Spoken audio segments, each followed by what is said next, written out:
ভাইজান, এখান থেকে কি উবার পাওয়া যাবে? মহাকাশ থেকে কি আজকে আসছেন ভাইজান? মানে? মানে এটা আপনার শহর না, এটা গ্রাম। এখানে উবার পাওয়া যায় না, ভ্যান গাড়ি ভাড়া পাওয়া যায়। আচ্ছা, আপনি কোথায় যাবেন? চৌধুরী বাড়ি যাব। চিনেন আপনি? সূর্য বেশ অবাক হলো। লোকটা চৌধুরী বাড়ির নাম শুনতেই তাকে নিজের বাইকের পেছনে উঠতে বলেছে। সূর্য ভাবছিল, যেহেতু বাড়িটা চেনে না, তাই লোকটার সাথে যাওয়াটাই উত্তম হবে। তাই লোকটার বাইকে উঠে বসলো। লোকটা বাইক স্টার্ট দিতেই বিকট একটা শব্দ হলো। বেশ পুরনো মডেলের বাইক, দেখে বোঝা যাচ্ছে। হেলে দুলে বাইক চালিয়ে লোকটা যেতে লাগলো। কিছু দূর যেতেই হঠাৎই লোকটা প্রশ্ন করলো, ভাইজান কি ঢাকা শহর থেকে আসছেন? না, আমি লন্ডন থেকে আসছি। মানে কন কি ভাইজান, লন্ডন থেকে আসতেছেন? তাহলে আপনার গাটকি বচকা কোথায়? গাট্টি বোচকা মানে? মানে বিদেশ থেকে মানুষ আসলে তো কত কিছু নিয়ে আসে। আপনার হাতে দেখতেছি একটাই ব্যাগ। চৌধুরী বাড়িতে গিয়ে কি কাজ? আছে একটু ব্যক্তিগত কাজ। আপনি একটু দ্রুত যান, আমি বড্ড ক্লান্ত। লোকটা আর কথা বাড়ালো না। 20 মিনিটের পরেই পৌঁছে গেল গন্তব্যস্থলে। রাজপ্রাসাদের মতো বাড়ি দেখে অবাক হলো সূর্য। সে ভাবতে পারেনি এত বড় বাড়ি হবে। লোকটা তাকে বাইক থেকে নামিয়ে দিল। সূর্য পকেট থেকে টাকা বের করতে যাবেই তখন লোকটা বলল, আরে মিয়া, ফাজলামি করেন আমার সাথে? আপনি টাকা বের করছেন কেন? জানেন, দাদাজান যদি জানেন আপনাকে বাড়ি পৌঁছে দিয়ে টাকা নিয়েছি, তাহলে আমার ঘাড়ে আর মাথা থাকবে না। আরে কেউ জানবে না, টাকাটা রাখুন। আপনার টাকা আপনি গিলে খান, আমি চললাম। ডাক্তার আপা আমার জন্য অপেক্ষা করছেন। বলেই লোকটা বাইক নিয়ে চলে গেল। সূর্য বেশ অবাক হয়ে বাড়ির ভিতরে গেল। বাড়ির সামনে বিশাল বড় পুকুর, তার পাশ দিয়েই একটা রাস্তা চলে গেছে মূল বাড়ির দিকে। রাস্তার দুই পাশে বেশ সুন্দর করে ফুলের গাছ লাগানো। উঠানের মধ্যে বিশাল একটা বসার জায়গাও করা। সূর্য কিছুটা ভয় নিয়ে বাড়ির দরজায় গিয়ে নক করলো। ঠিক তখনই একজন মধ্যবয়স্ক মহিলা দরজা খুলে দিয়ে তার দিকে অবাক হয়ে তাকিয়ে রইলেন। সূর্য তাকে সালাম দিল। তখন ভদ্রমহিলা প্রশ্ন করলেন, বাবা, কে তুমি আর কাকে চাইছো? জি, আমি প্রতাপ চৌধুরীর সাথে দেখা করতে এসেছিলাম। ও, আব্বাজানের সাথে দেখা করবেন? কিন্তু উনি তো এখন বিশ্রাম নিচ্ছেন। ভিতরে এসে বসো, আমি দেখছি। ভদ্রমহিলা সূর্যকে নিয়ে সোফায় বসালেন। সূর্যের চারপাশে তাকালো। তারা যে বেশ প্রভাবশালী মানুষ সেটা কথাবার্তায় বোঝা যাচ্ছে। বাড়ির ডেকোরেশনও তার প্রমাণ দিচ্ছে। সূর্য সোফায় বসতেই বাড়ির কাজের মেয়ে শরবত নিয়ে তার সামনে আসলো। সূর্য হাসি মুখে সেটা হাতে তুলে নিল। একটু পর 20-22 বছর বয়সী রোগা পাতলা একটা ছেলে হাত ধরে ধরে একজন বয়স্ক লোককে এনে তার সামনে বসালো। সূর্য তাকেও সালাম দিল। বৃদ্ধ লোক সালামের জবাব নিয়ে সোফায় হেলান দিয়ে বসে বললেন, শুনলাম তুমি আমার সাথে দেখা করতে এসেছো। তা কোথা থেকে এসেছো তুমি? জি, আমি লন্ডন থেকে আসছি। প্রতাপ চৌধুরী চোখ মুখ কুঁচকে গেল। এত দূর থেকে তার সাথে দেখা করতে আসছে, এর কারণ কি? তিনি গম্ভীর মুখে প্রশ্ন করলেন, তোমার পরিচয় কি আর আমার সাথে দেখা করার কারণ কি? জি, আমার আম্মা আপনার কাছে পাঠিয়েছেন। আমার নাম সূর্য, সূর্য চৌধুরী, রুদ্র চৌধুরীর ছেলে আমি। কথাটা শুনতেই প্রতাপ চৌধুরী কেসে উঠলেন। তখন সেই রোগা পাতলা ছেলেটা দ্রুত ওনার বুকে মালিশ করতে শুরু করলো আর জোরে জোরে বাড়ির লোকজনকে ডাকতে লাগলো। মুহূর্তের মধ্যেই বসার ঘরটা পুরো জমজমাট হয়ে গেল। কমপক্ষে 10-12 জন মানুষ এসে জমা হলো সেখানে। তার মধ্যে নারীর সংখ্যায় বেশি। সূর্য বেশ হতভম্ব হলো, কিন্তু কিছু বলল না। তখন সেখানে থাকা একজন মধ্যবয়স্ক লোক সূর্যের দিকে তাকিয়ে বললেন, এই ছেলে, তুমি কি এমন বললে যে বাবা এমন চিন্তায় পড়ে গেলেন? প্রতাপ চৌধুরী হাতের ইশারায় থামিয়ে দিলেন সেই লোককে। এরপর সূর্যের দিকে তাকিয়ে বললেন, কি তা তোমার মা তোমাকে এখানে পাঠালো, কিছু বলে দিয়েছে? জি না, তেমন তো কিছু বলেননি। উনি বললেন দেশে এসে চৌধুরী বাড়ির লোকজনের সাথে দেখা করতে। এখানেই নাকি আমার আত্মীয় স্বজন সবাইকে খুঁজে পাবো। আসলে বিদেশে পড়াশোনা শেষ করার পর বেকারই ছিলাম। ছোটবেলা থেকে একা একাই বড় হয়েছি। সবার পরিবার আত্মীয় স্বজন আছে, কিন্তু আমার কেউ নেই। তাই মায়ের কাছে সবসময় জানতে চাইতাম আমার পরিবার কোথায়। তখন মা বলতেন বড় হওয়ার পর জানাবেন। 2 সপ্তাহ আগে আমাকে বললেন এই বাড়ির কথা। এরপর ঠিকানাও দিয়ে দিলেন। তাই দেখা করতে আসলাম। বাড়ির লোকজনের ভিতরে ততক্ষণে কানাঘুষা শুরু হয়ে গেছে। প্রতাপ চৌধুরী চোখ রাঙিয়ে তাকাতেই সবাই যেন চুপ মেরে গেল। তখন প্রতাপ চৌধুরী সূর্যের দিকে তাকিয়ে বললেন, আমার মা কখনো বলেনি তুমি কেন তোমার পরিবারের থেকে আলাদাভাবে বিদেশে থাকো? জি না, সেরকম কোনো কথা তো কখনো বলেননি। আর আর আমিও কখনো জানতে চাইনি। আর বাবা এখন কি করে? কথাটা শুনে সূর্য মাথা নিচু করে ফেলল। প্রতাপ চৌধুরী অবাক হয়ে তাকালেন সূর্যের দিকে।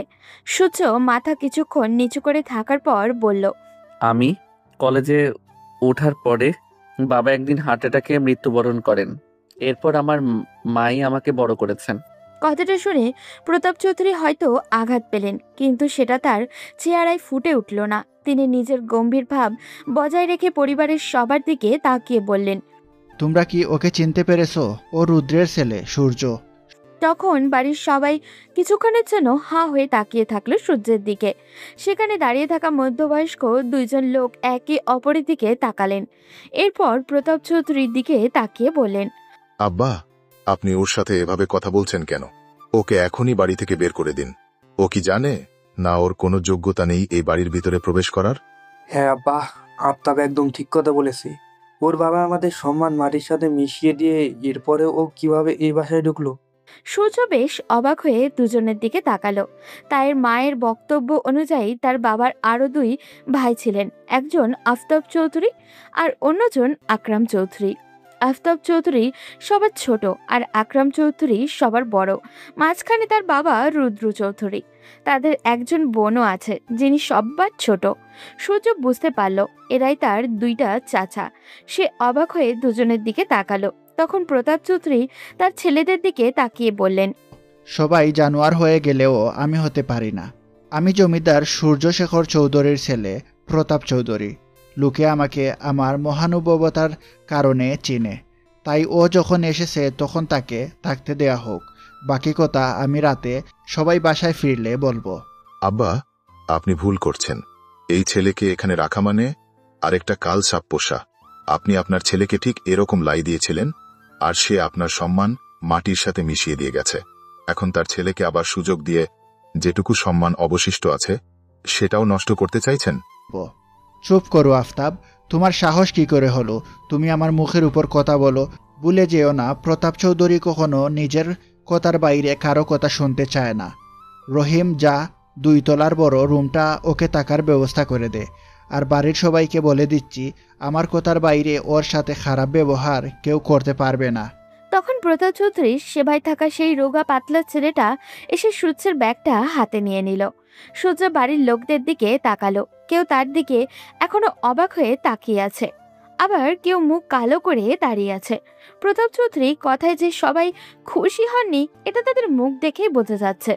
সূর্য রহিম নামের ছেলেটার পিছন পিছন যেতে লাগলো, কারণ ভ্রমণ আর ক্লান্তির কারণে তার শরীরে একদম নুয়ে এসেছে। এখন সবার আগে বিশ্রামটা খুবই প্রয়োজন। সূর্য রুমে ঢুকতেই অবাক হয়ে গেল। এ তো তার বিদেশে থাকা বিলাসবহুল রুমের থেকেও বড়। সূর্য একের পর এক অবাক হয়ে যাচ্ছে। তখন রহিম সূর্যের ব্যাগটা গুছিয়ে রাখতে রাখতে বলল, ভাইজান, কিছু লাগলে আমারে ডাক দিয়েন, আমি সঙ্গে সঙ্গে চলে আসবো। এখন দাদাজানের ঔষধ খাবার সময় হয়েছে, দাদাজানকে ঔষধ দি। সূর্য মাথা নাড়িয়ে সম্মতি জানালো। রহিম নামের ছেলেটা বেরিয়ে গেল। সূর্য ওয়াশরুমে গিয়ে ফ্রেশ হয়ে আসলো। না, সব কিছুরই ব্যবস্থা তো ভালোই, কোনো অসুবিধা হয়নি তার। যেই সে বিছানায় গা এলিয়ে দেবে ঠিক তখনই হন্তদন্ত হয়ে একজন মধ্যবয়সী মহিলা রুমের ভিতরে ঢুকলেন। এতক্ষণ ওনাকে দেখেনি সূর্য। উনি এসেই কিছু না বলে সূর্যকে জড়িয়ে ধরে কাঁদতে লাগলেন। এরপর গালে কপালে চুমু খেতে খেতে বললেন, আব্বা, আমার বাপজান, তুমি এতদিন কই ছিলা? এতটা দিন পর আমাদের কথা মনে হলো তোমার? ছোটবেলায় আদো আদো গলায় তুমি আমাকে ফুপিমণি বলে ডাকতে, সেই ডাক শোনার জন্য আমি এত বছর ধরে অপেক্ষা করছি। কথাটা শুনে সূর্য তার মায়ের কথা মনে হলো। মুখে অজান্তেই মৃদু হাসি ফুটে উঠল, কারণ তার মা আগেই বলে দিয়েছিলেন এই বাড়িতে আর কেউ তাকে আপন না করে নিক বা নাই নিক, একজন আছে যে তাকে আপন করে নেবে। আর সেটা হচ্ছে প্রতাপ চৌধুরীর একমাত্র মেয়ে গুলশান চৌধুরী। ওনার স্বামী বিয়ের 3 বছরের মাথায় নাকি মারা যান। এরপর প্রতাপ চৌধুরী অনেক চেষ্টা করলেও তিনি আর বিয়ে করতে রাজি হননি। ওনার স্বামীকে ভীষণ ভালোবাসতেন তিনি। তাই কোনো সন্তানও হয়নি তার। তাই প্রতাপ চৌধুরী নিজের একমাত্র মেয়েকে নিজের কাছে আগলে রেখেছেন। সূর্য এতক্ষণ তার ফুপির পাগলামি দেখছিল। এতদিন পর তার নিজের মানুষগুলোকে সে আপন করে পেয়েছে। ভীষণ আনন্দ হচ্ছিল তার। সে তার ফুপিকে জড়িয়ে ধরে বলল, এই তো ফুপি, আমি এসে গেছি। আবার তোমাকে জ্বালাবো? আমি আম্মার কাছ থেকে আপনার অনেক গল্প শুনেছি। ওরে আমার বাবাটা রে, তোমার আম্মা কি তোমার সাথে আসেনি? না, আম্মাকে অনেক রিকোয়েস্ট করেছি, কিন্তু উনি আসতে চাননি। আম্মা বলেছেন এই বাড়ি নাকি শুধু আমার, ওনার কোনো অধিকার নেই এই বাড়িতে ঢোকার। কথাটা শুনে গুলশান চৌধুরী হঠাৎই চুপ হয়ে গেলেন, কিন্তু পরেক্ষণেই আবারও মুখে হাসি ফুটিয়ে বললেন, আচ্ছা আব্বা, তুমি অনেক দূর থেকে এসেছো, বিশ্রাম করো। ফুপি তোমার জন্য খাবারের ব্যবস্থা করছি। সূর্য সম্মতি জানাতেই তিনি রুম থেকে বেরিয়ে গেলেন। ওদিকে আফতাব চৌধুরীর রুমে বসে আছেন আকরাম চৌধুরী এবং আফতাব চৌধুরীর স্ত্রী রেমানা চৌধুরী আর আকরাম চৌধুরীর একমাত্র ছেলে সিয়াম চৌধুরী। আফতাব চৌধুরী নিজের বড় ভাইকে উদ্দেশ্য করে বললেন, ভাই, আমার এই বিষয়টা কিন্তু ভালো লাগছে না। যত দ্রুত সম্ভব এই ছেলেকে বাড়ি থেকে তাড়াতে হবে, তা না হলে আমাদের জন্যেই ও কাল হয়ে দাঁড়াবে।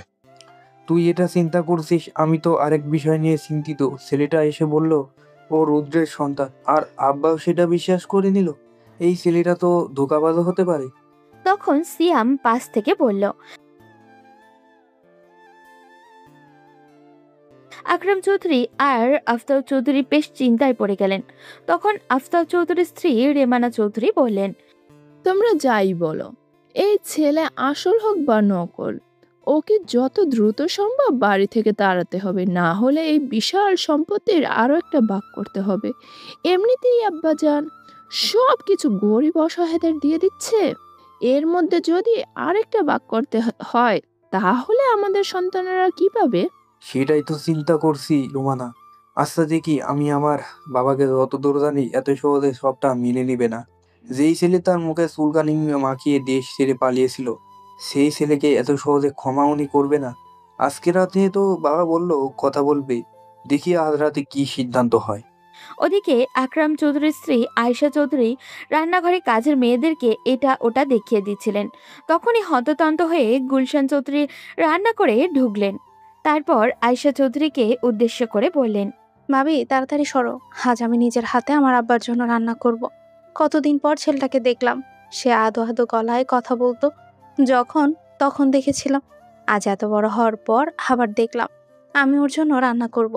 এই বাড়ির সবচেয়ে নরম স্বভাবের মানুষ কথা যদি বলতে হয় তাহলে আয়েশা চৌধুরী তাদের মধ্যে উপরের সারিতে থাকবেন।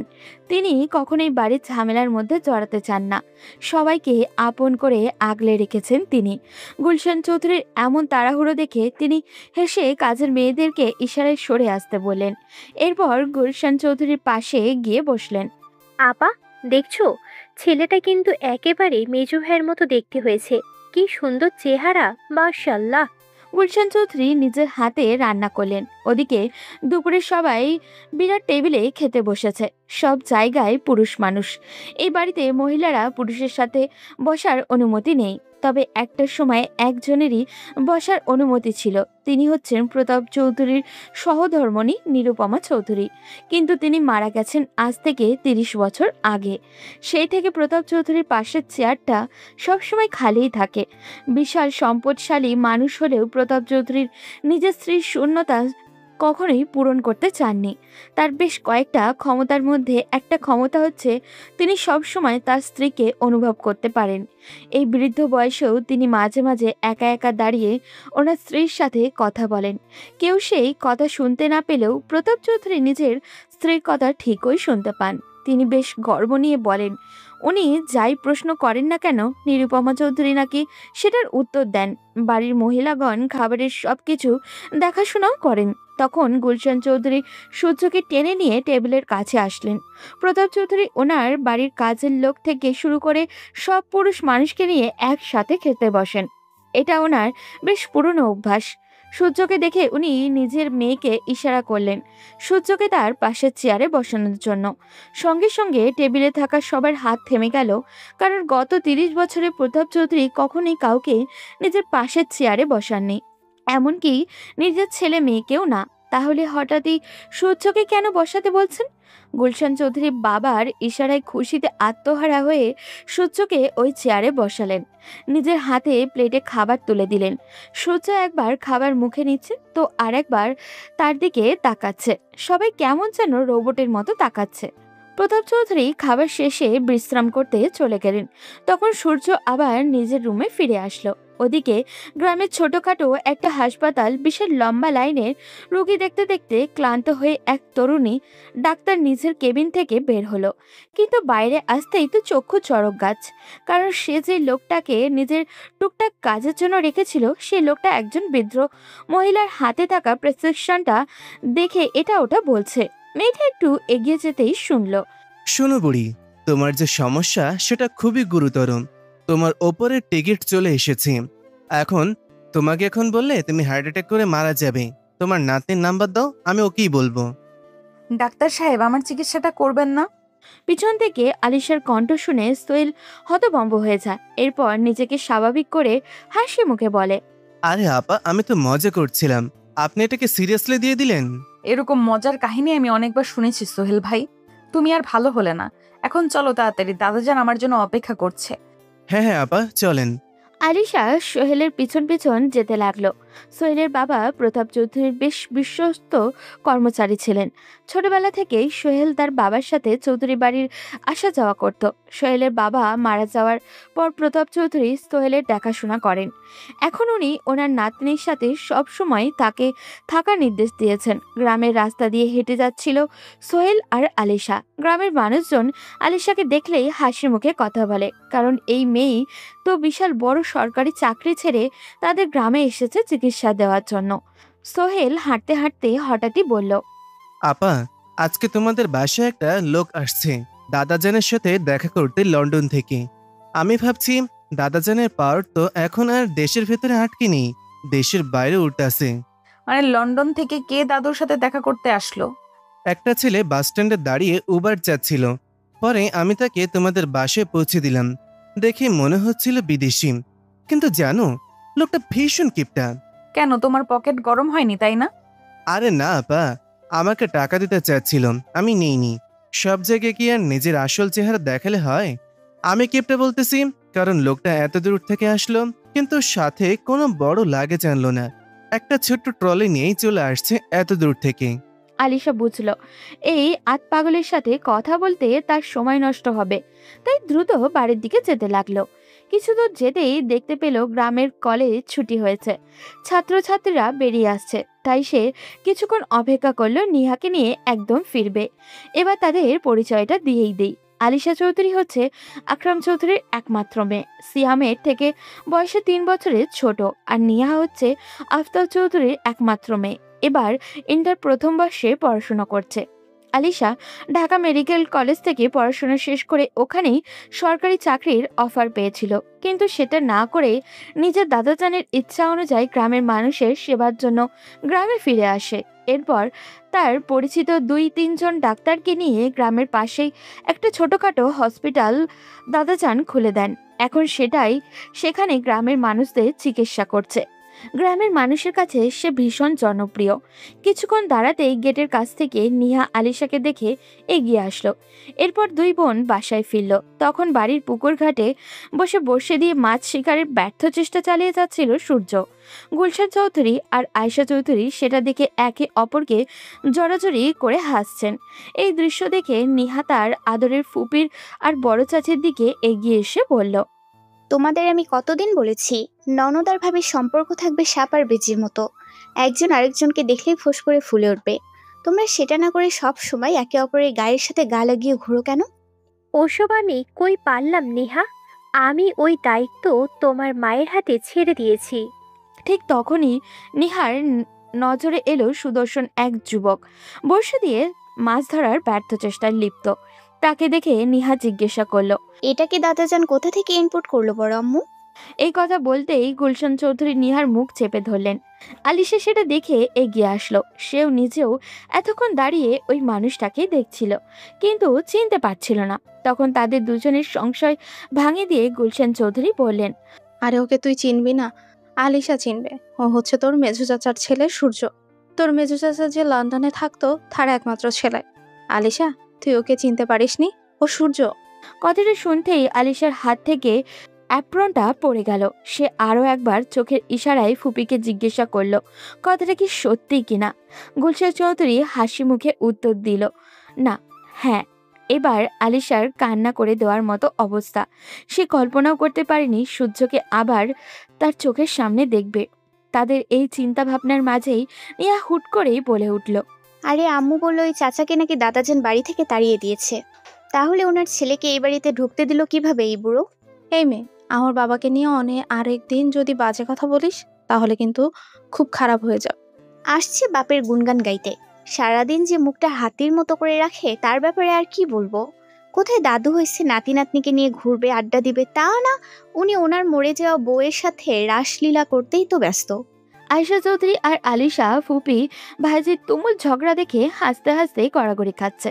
এরই মধ্যেই সূর্য বড়শিটা নিয়ে এসে উঠানে ছুঁড়ে ফেলে বলল, ফুপি, তুমি আমার সাথে এরকম মজা করতে পারলে? পুকুরে একটাও মাছ নেই আর তুমি আমাকে এখানে আধা ঘন্টা ধরে দাঁড় করিয়ে রাখলে। সূর্যের কথায় সবাই আরেক দফা হেসে নিল।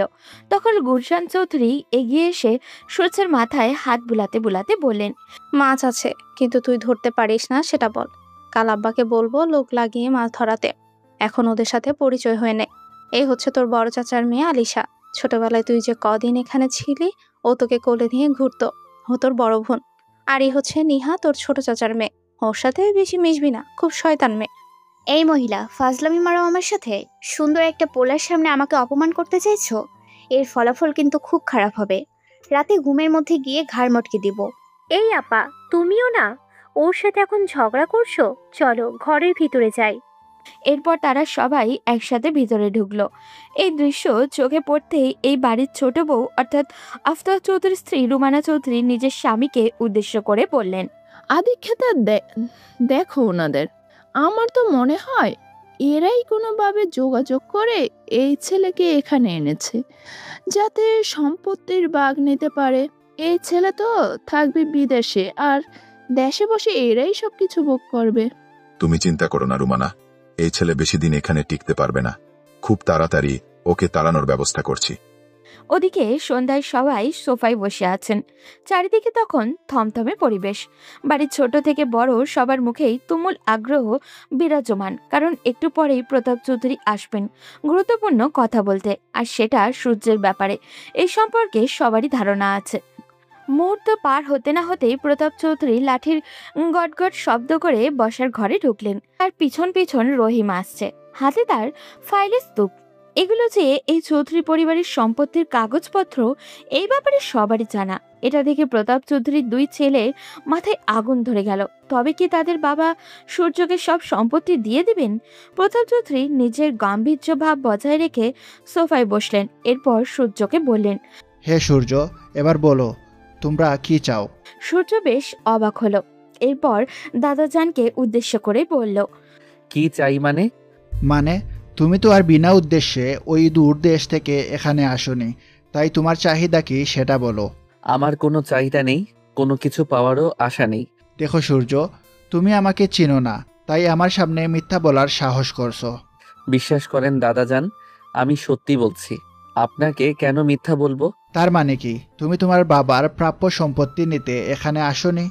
না দাদাজান। তুমি লন্ডনে কি করো? সূর্য এবার চমকে গেল। কি উত্তর দিবে সে?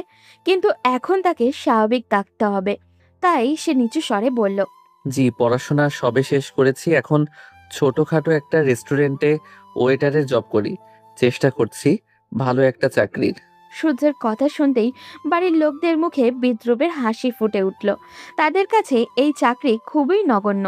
চৌধুরী বাড়ির ছেলে কিনা রেস্টুরেন্টে ওয়েটারের জব করবে, আর করলেই বাকি।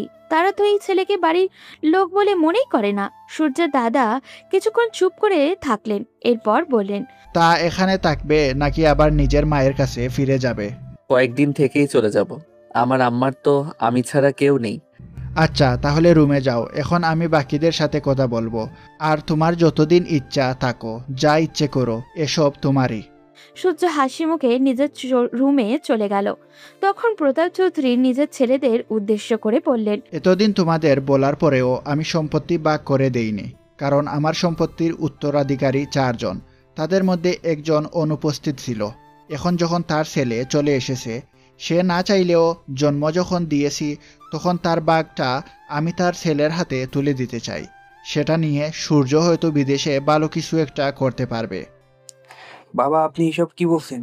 আপনি তো ওর বাবাকে বাড়ি থেকে বের করে দিয়েছিলেন, তাহলে আজ কেন রুদ্রের সন্তান এই বাড়ির সম্পত্তি পাবে? হ্যাঁ বাবা, আমরা কেউ চাই না ওই লোকটার কোনো অস্তিত্ব এ বাড়িতে থাকুক। আমরা ওকে ঘৃণা করি। আপনার কথার অবাধ্য হয়ে যে লোকটা একটা রাস্তার মেয়ের জন্য সবার মুখে চুনকালি মাখিয়েছিল, সেই লোকের অস্তিত্ব আপনি আবার ফিরিয়ে আনতে চাইছেন? প্রতাপ চৌধুরী খুব বুদ্ধিমান মানুষ। তিনি চুপচাপ কিছুক্ষণ ছেলেদের আপত্তি শুনলেন। তিনি জানেন তার এই 2 ছেলে খুবই স্বার্থপর। নিজেদের স্বার্থ ছাড়া তারা কিছুই বোঝে না। এমনকি তাদের একমাত্র বোনকেও যখন প্রতাপ চৌধুরী এই বাড়িতে রাখার সিদ্ধান্ত নিয়েছিলেন, তখন তারা আপত্তি করেছিলেন। তাই তিনি কিছুক্ষণ চুপ করে থাকার পর বললেন, তোমরা কি ভাবছো, যদি সূর্য ফিরে না আসতো তাহলে রুদ্রের সম্পত্তি আমি তোমাদের হাতে তুলে দিতাম? কখনোই না। আমি এই সম্পত্তি গরিব অসহায় মানুষদের মাঝে বিলিয়ে দিতাম। আমি কারো হকের উপর হাত দিতে চাই না। সন্তান হিসেবে যখন জন্ম দিয়েছি, আমি স্বীকার করি আর না করি, এটা ওর প্রাপ্য ছিল। যেহেতু ওর সন্তান বিদেশে কষ্ট করছে, আমার উচিত ওর প্রাপ্য ওকে বুঝিয়ে দেওয়া। কিন্তু বাবা, আজ পর্যন্ত আপনি আমাদের কথার কোনো মূল্যায়ন করেন। ছোটবেলায় থেকে আপনি যা বলেছেন তাই শুনে এসেছি, কিন্তু আপনার কাছে কখনো ঠিক মূল্যায়নটা পাইনি। আপনি সবসময় আমাদেরকে এক চোখে আর রুদ্র ও তার পরিবারকে আরেক চোখে দেখে এসেছেন। এই কথা শুনে প্রতাপ চৌধুরী ভীষণ রেগে গেলেন। তিনি কখনো নিজের সন্তানদের মধ্যে কাউকে আলাদা চোখে দেখেননি। এরপরেও নিজের বড় ছেলের মুখ থেকে এমন কথা শুনে তিনি বেশ রেগে বললেন। প্রতাপ চৌধুরী এমন রাগী চেহারা দেখে তারা 2 জন ভড়কে গেলেন।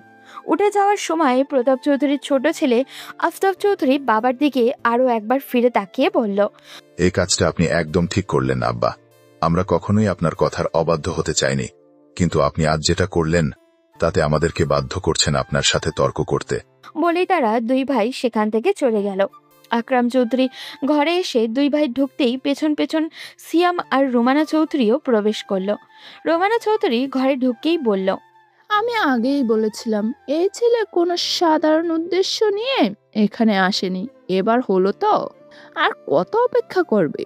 না, এখন আর মেনে নেওয়া যাচ্ছে না ভাইজান। কিছু একটা করো ভাইজান। বাবা দিনের পর দিন আমাদেরকে আমাদের প্রাপ্য অধিকার থেকে বঞ্চিত করে আসছে। এর একটা প্রতিবাদ আমাদেরকে করতেই হবে। আকরাম চৌধুরী ভাবনায় পড়ে গেলেন। তিনি বুঝতে পারলেন না কি করা উচিত। তার স্ত্রী কখনোই তাকে এইসব ব্যাপারে সহযোগিতা করেনি, বরং তার ছোট ভাইয়ের বউ সবসময় তার পাশে থেকেছে। তখন রোমানা চৌধুরী ভয়ঙ্কর একটা কথা বলে উঠলেন, যদি আপনারা কিছু করতে না পারেন তাহলে একটা সময় দেখা যাবে আমাদের এই বাড়ি ছাড়তে হতে পারে। এই বৃদ্ধ লোক যতদিন বেঁচে থাকবে আমাদেরকে আপনাদের অধিকার থেকে বঞ্চিত করেই যাবে। না, আর কেউ আমাদেরকে দমিয়ে রাখতে পারবে না। যদি আমরা আমাদের সম্পত্তি না পাই, তাহলে দরকার হয় আব্বার বিরুদ্ধে নামবো। এরপরেও এই সম্পত্তির 3 নাম্বার কোনো ভাগ হবে না। হ্যাঁ ভাইজান, এটাই তো আমরাও চাই। আমাদের হাতে সব সময় কম। আপনি একা নন, সিয়াম আছে, আমি আছি, আমাদের ভাই আছে। আমরা সবাই মিলে লড়াই করব। আব্বাজান আর কতদিন বাঁচবে? আর এই ছেলে বিদেশে পড়াশোনা করেছে। যদি আইনি ঝামেলায় যায় তাহলে কিন্তু আরো বড় সমস্যা তৈরি হবে। ওকে ওইসব ঝামেলায় যাওয়ার সুযোগই দেওয়া যাবে না। এর আগেই ওকে শেষ করে ফেলতে হবে। আর চুপ করে থাকলে হবে না। সিয়াম, তুই তো সারাদিন এলাকার বাজে লোকেদের সাথে ঘোরাফেরা করিস। তুই আমার সন্তান। আমি জানি তুই কোথায় যাস আর না যাস, সব খবরই আমার কাছে আছে। তাই এইসব ব্যাপারে না বললে এখন বল, কেউ আছে যে এই ছেলেকে শেষ করে ফেলতে পারবে? এই কথা শুনতেই সিয়াম বেশ চমকে গেল।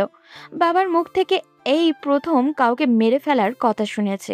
সে জানে তার বাবার কিছুটা নেশাপানি করার অভ্যেস আছে, কিন্তু এই রকম কাউকে মেরে ফেলার কথা বলবে ভাবতেও পারেনি সিয়াম। কিন্তু এখন এটা তাদেরকে অধিকারের প্রশ্ন, তাই সে বলল, আমার মাথায়ও ওর নামই ঘুরপাক খাচ্ছিল।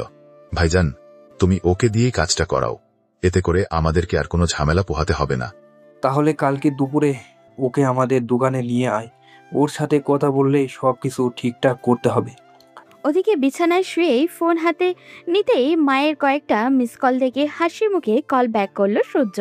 ফোন দিতে না দিতেই তার মা সেটা রিসিভ করলো। মায়ের কণ্ঠ শুনে হাসি মুখে বলল, আসসালামু আলাইকুম আম্মা, আপনার শরীর ভালো আছে? হ্যাঁ আব্বা, আমি একদম সুস্থ আছি। তা তোমার ওই দিকের খবর কি? সবকিছু ঠিকঠাক? যাওয়ার পর একটা বার ফোন দিয়ে কিছু জানালে না। তুমি জানো না আমি কতটা চিন্তায় থাকি তোমাকে নিয়ে। আসলে আম্মা, এখানে এত ব্যস্ত ছিলাম, আপনাকে কল করার আর সময়ই পাইনি। জীবনে এই প্রথমবার মনে হচ্ছে আমি পরিপূর্ণ। সব দিকে আমার আপনজন কত আদর করে আমাকে। এই কথা শুনে নীলিমা চৌধুরী অবাক হয়ে গেলেন। তিনি হতবম্ব হয়ে প্রশ্ন করলেন, মানে কি বুঝলাম না। ওখানে যাওয়ার পর কোনো ঝামেলা হয়নি? ওরা তোমাকে কিছু বলেনি? না আম্মা, এমন তো কিছু হয়নি। ওরা সবাই আমাকে আপন করে নিয়েছে। একটু আগে দাদাজান বলল, যতদিন ইচ্ছা থাকো, এই সব কিছুই তো তোমার। সত্যি তোমার দাদু এই কথা বলেছে? হ্যাঁ আম্মা, দাদাজান খুব ভালো মনের মানুষ, আমাকে ভীষণ আদর করে। ছেলের মুখে কথাগুলো শুনে আবেগে আপ্লুত হলেন নীলিমা চৌধুরী। কঠিন হৃদয়ের মানুষটি কি আর নেই? প্রতাপ চৌধুরী কি আগের মতো আর কথায় কথায় নিজে বন্দুক বের করেন না? এই সব চিন্তায় তিনি মগ্ন হলেন। তখন সূর্য মায়ের কণ্ঠস্বর শুনতে না পেয়ে বলল, আম্মা, আপনি কি লাইনে আছেন? হ্যাঁ আব্বা, আমি তাহলে এখন রাখি। ও আচ্ছা, তোমাকে যে একটা জিনিস দিয়েছিলাম ওইটা কি আসল লোকের হাতে দিয়েছো? না আম্মা, এখনো ওনার সাথে আমার তেমন কথাই হয়নি, তবে কালই পৌঁছে দিব। আচ্ছা ঠিক আছে। আর তোমার ম্যানেজার আসছিল আজ, তুমি নাকি বলছো 1 সপ্তাহের মধ্যে ফিরে আসবে? আপনি যেভাবে এই বাড়ির লোকদের বর্ণনা দিয়েছিলেন, তাতে তো মনে হচ্ছিল 2 দিনও টিকতে পারবো না। সেই জন্য রাহাতকে বলে এসেছিলাম 1 সপ্তাহের মধ্যেই ফিরে আসব। কিন্তু এখানে এসে তো যেতেই মন চাচ্ছে না। সবাই আপনার কথা জিজ্ঞাসা করছে। এখন চিন্তা করছি কয়েকদিন পরেই ফিরবো।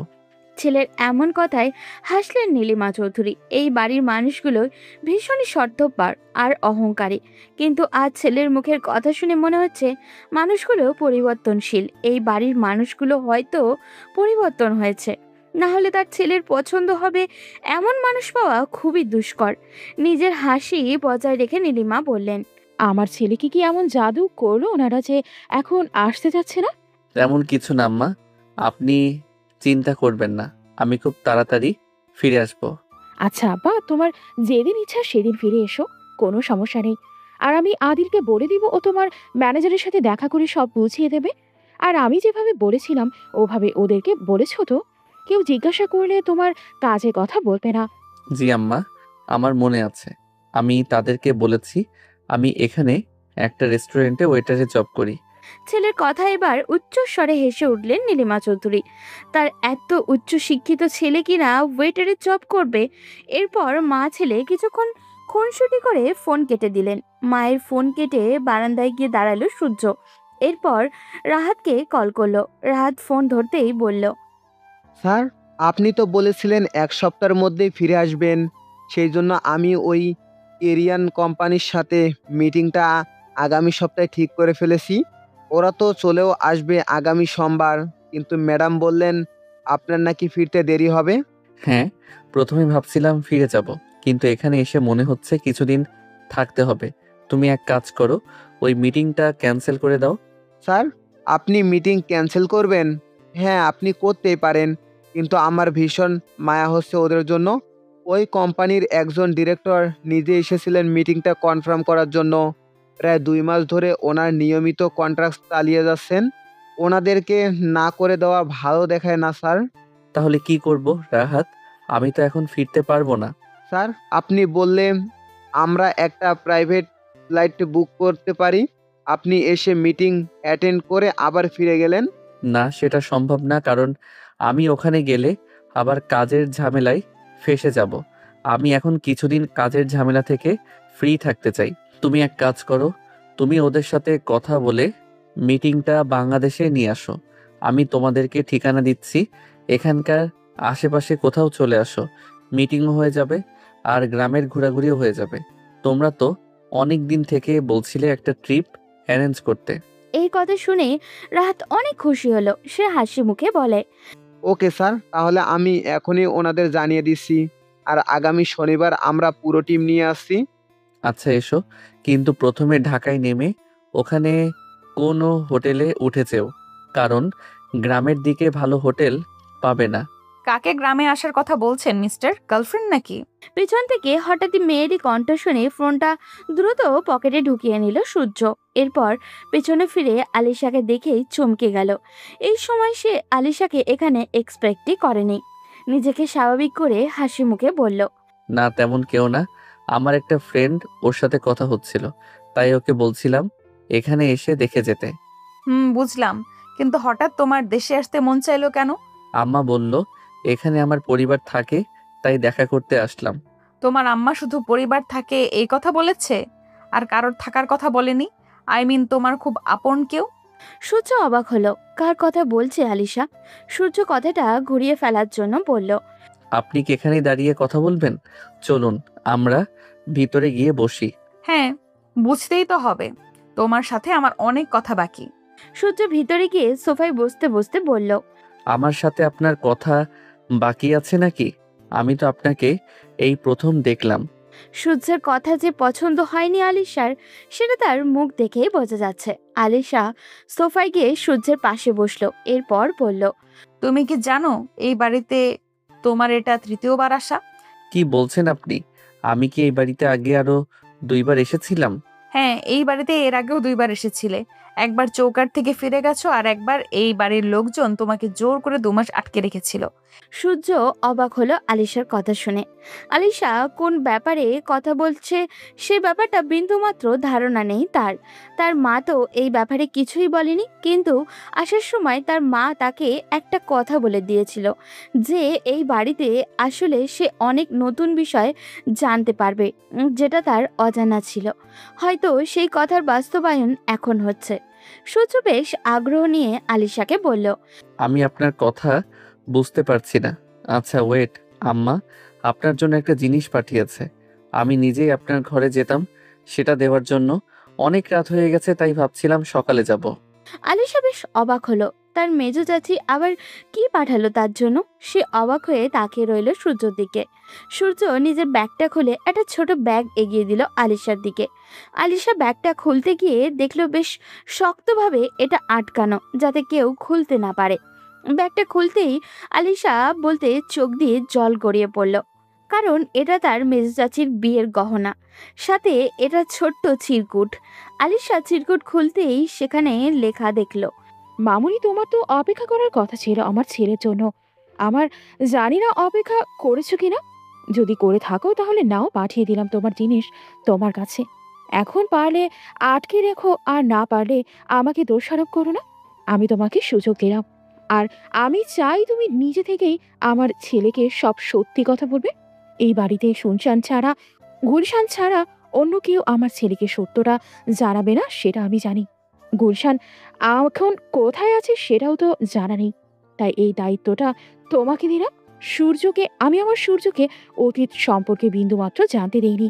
যদি তোমার মনে হয় আমার ছেলেকে সত্যটা জানানোর দরকার, তাহলে তুমি নিজে থেকেই সত্যটা ওকে জানিয়ে দিও। এতে তোমাদের সবার ঘৃণার পাত্রী তোমার মেজো চাচি।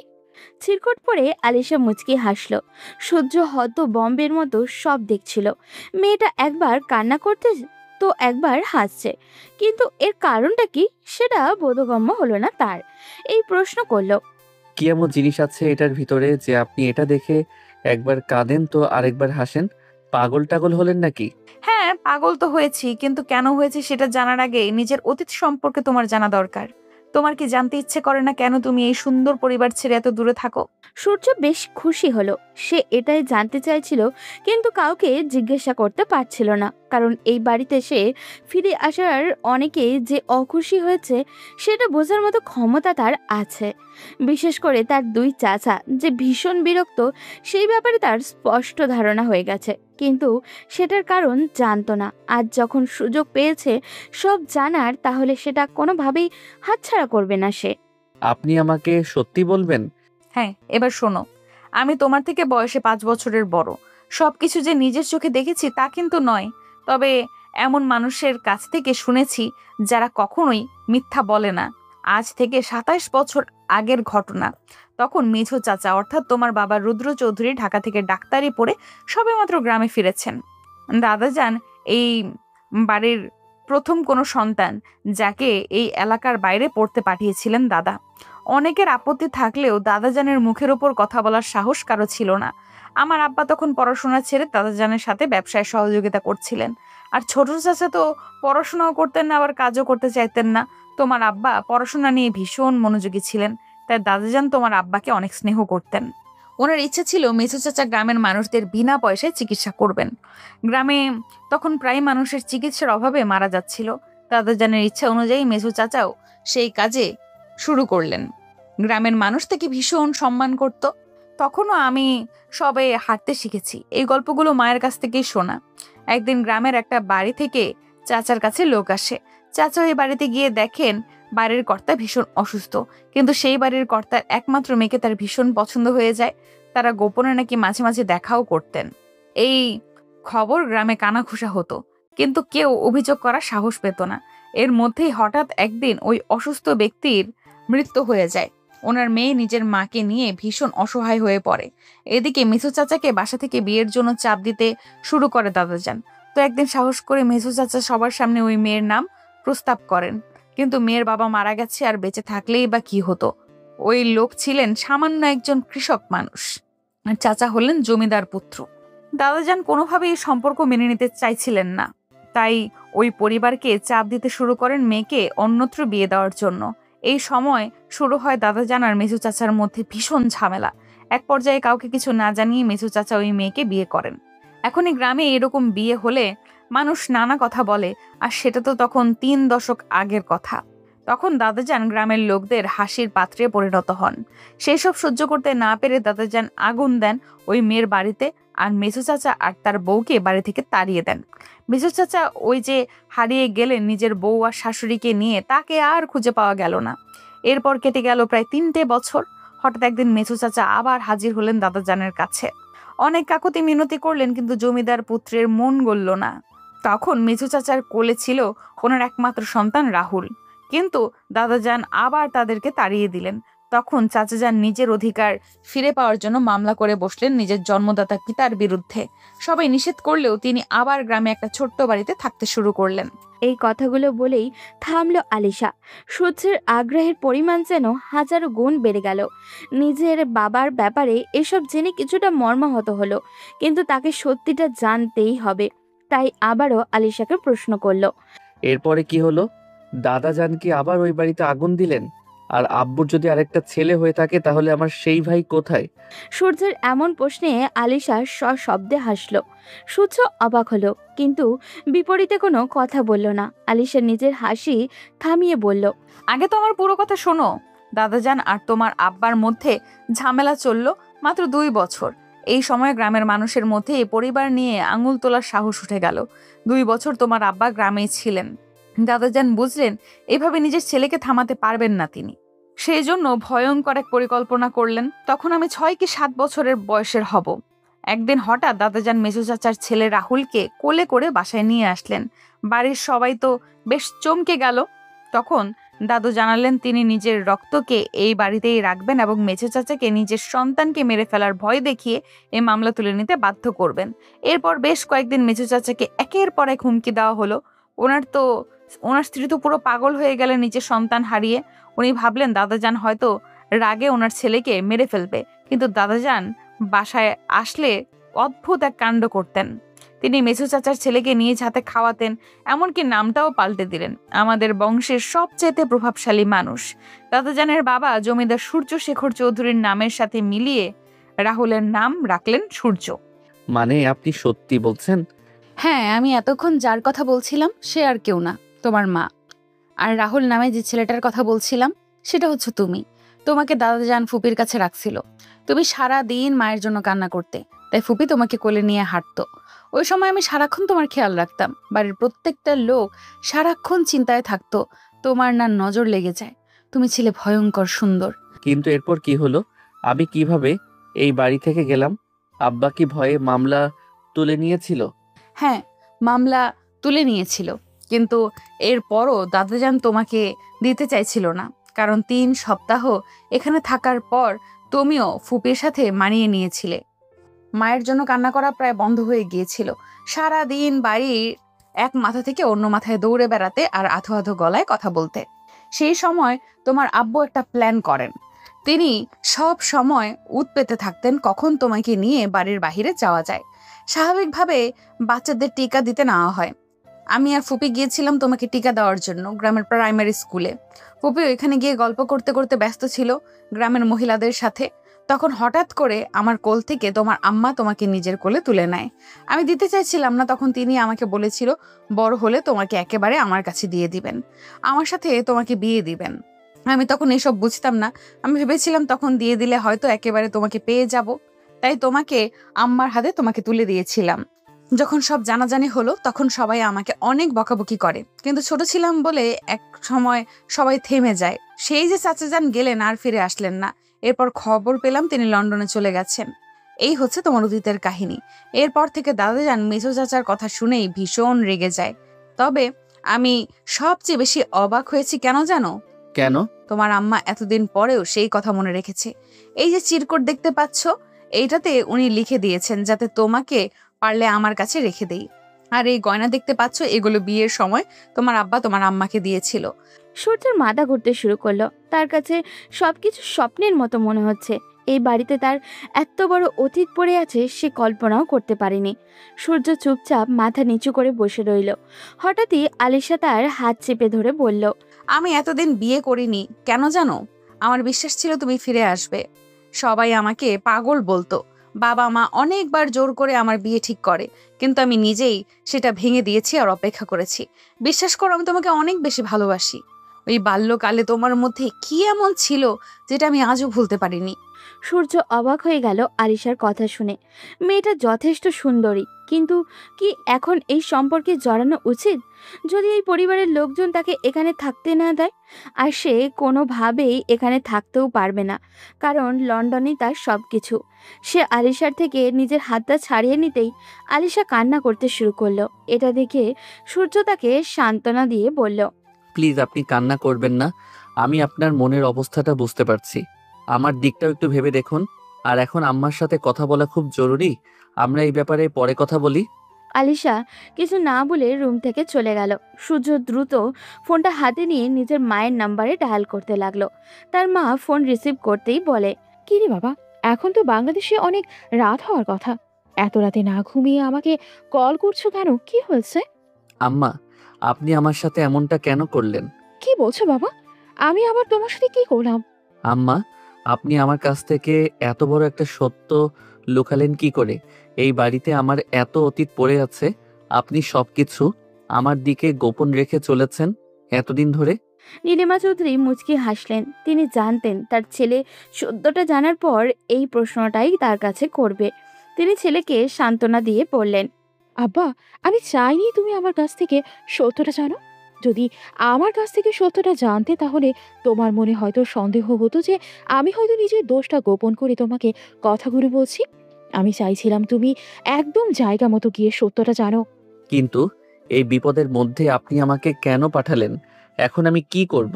এই বাড়ির মানুষগুলোকে আমি বড্ড আপন ভেবেছিলাম, কিন্তু তারা আপনাদের সাথে এত খারাপ আচরণ করেছে।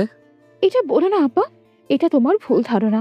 যদি তুমি ওনাদের জায়গায় থাকতে তাহলে তুমিও এরকম আচরণ করতে, কারণ তুমি কখনোই চাইবে না তোমার ছেলে বা মেয়ে খারাপ থাকুক। ওনারাও চাননি আমাকে বিয়ে করে ওনাদের ছেলের জীবন নষ্ট হয়ে যাক। কিন্তু আম্মা, কোনো কিন্তু না বাবা। তুমি নিশ্চয়ই এতক্ষণে বুঝে গেছো আমি চাই আমি আলিশাকে নিজের ছেলের বউ করে আনতে। সত্যিটা আমি সেজন্যই তোমাকে ওখানে গিয়ে জানাতে চেয়েছিলাম, যাতে তুমি নিজের সিদ্ধান্তটা স্বাধীনভাবে নিতে পারো।